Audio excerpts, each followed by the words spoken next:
Imagine yourself facing a fascinating enigma. Who would provide the best financial advice? The wisest king of antiquity or the greatest living investor of the modern era? On one side, Solomon, son of David, described as the wisest man of his time, ruling an empire brimming with immeasurable riches, where gold was as common as the stones in the streets of Jerusalem. On the other, Warren Buffett, the Oracle of Omaha, who built one of the greatest fortunes on the planet with strategy, patience, and a long-term vision, certo? But what if we could place them side by side? What lessons would span millennia? What could ancient principles of wisdom teach a modern investor? And what could capitalist pragmatism reveal about eternal choices, você sabe? Close your eyes and imagine. On one side, ancient scrolls illuminated by the flame of torches. On the other, pulsating charts on Wall Street screens. Two worlds separated by 3,000 years, and yet still connected by the same question: how to achieve true wealth? Is fortune in the numbers or in the principles?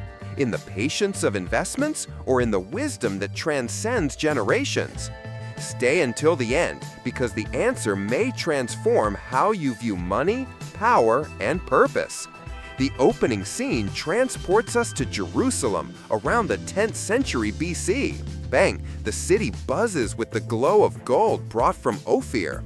Caravans arrive laden with spices, precious stones, and rare woods, certo?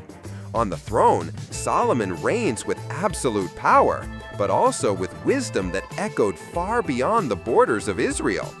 Biblical records tell of kings and queens traveling thousands of miles just to hear his counsel.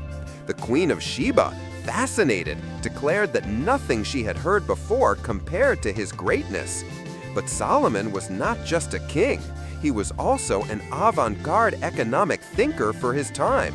By organizing tributes, commercial alliances, and investments in infrastructure, he created a system that transformed Jerusalem into an international trade hub.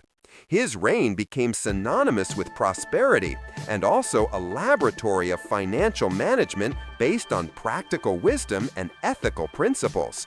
We fast forward to the time, cutting to the skyscrapers of New York.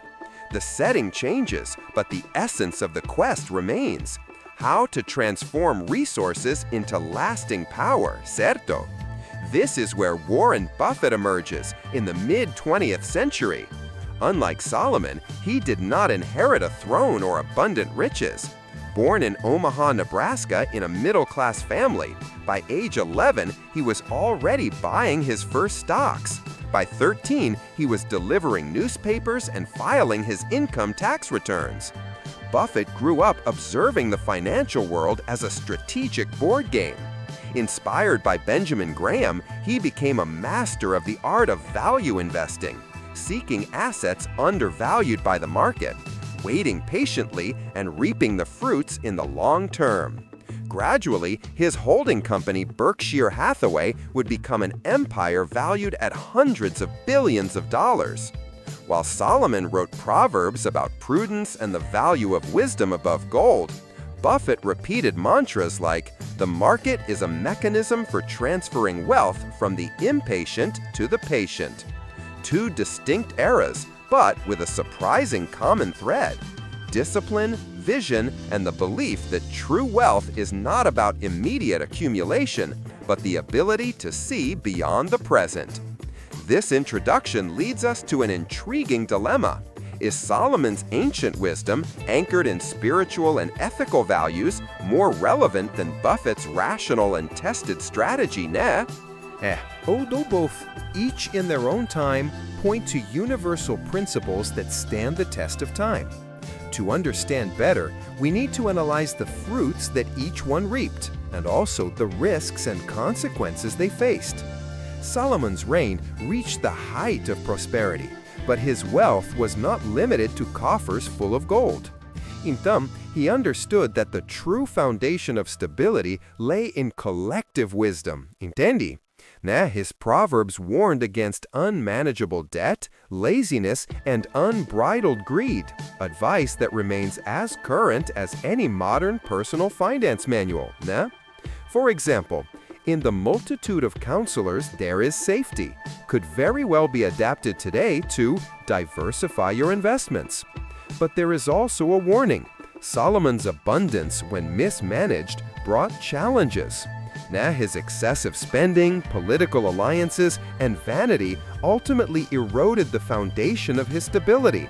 After his death, the kingdom split, revealing that not even the greatest wisdom guarantees eternal prosperity when principles are abandoned.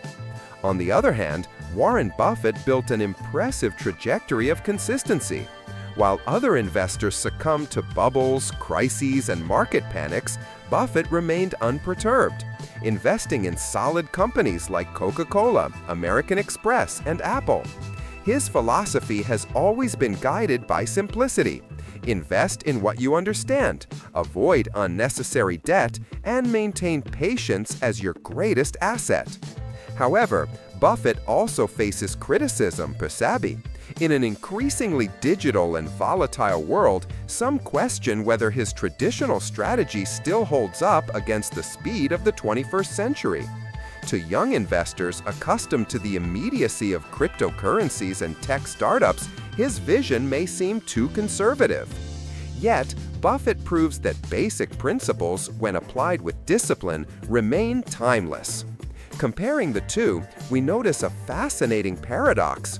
Solomon ruled in a system where wealth was measured in gold, land, and livestock, while Buffett operates in a universe of stocks, dividends, and globalized capital. However, both converge on a clear lesson. Prosperity is not built on impulses, but on solid foundations. If Solomon could advise modern investors, he might say, prioritize wisdom before any investment.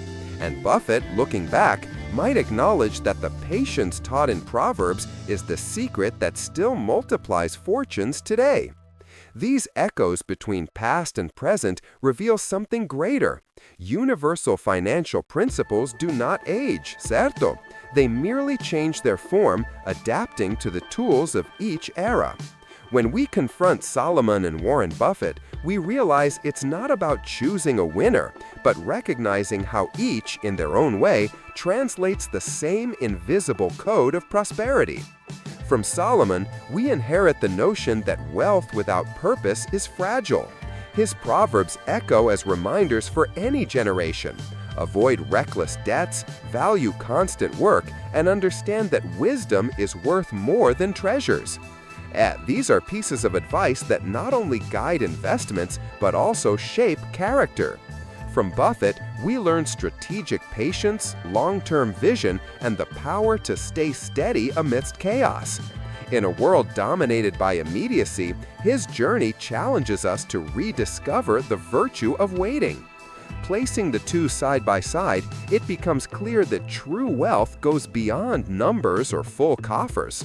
It lies in discipline, ethics, and the ability to resist momentary temptations, certo? Solomon reminds us of the moral dimension of economics. Buffett teaches us its practical engineering. And together, they offer us a map that unites eternal values and modern strategies. And here arises the question, what are we really seeking when we talk about prosperity? Perhaps it's not just about accumulating, but building something that endures. Something that withstands time, like Solomon's words and Buffett's principles do. Therefore, when thinking about your own financial choices, ask yourself, are you following just the winds of the market, or are you building on solid foundations? If this video brought valuable reflections to you, leave your comment below. Which advice do you find more powerful, Solomon's or Buffett's? Also, take the opportunity to subscribe to the Moon Channel, turn on the bell, and explore other videos filled with fascinating stories about money, power, and wisdom, você sabe. Because in the end, perhaps the true prosperity lies in uniting the best of both worlds.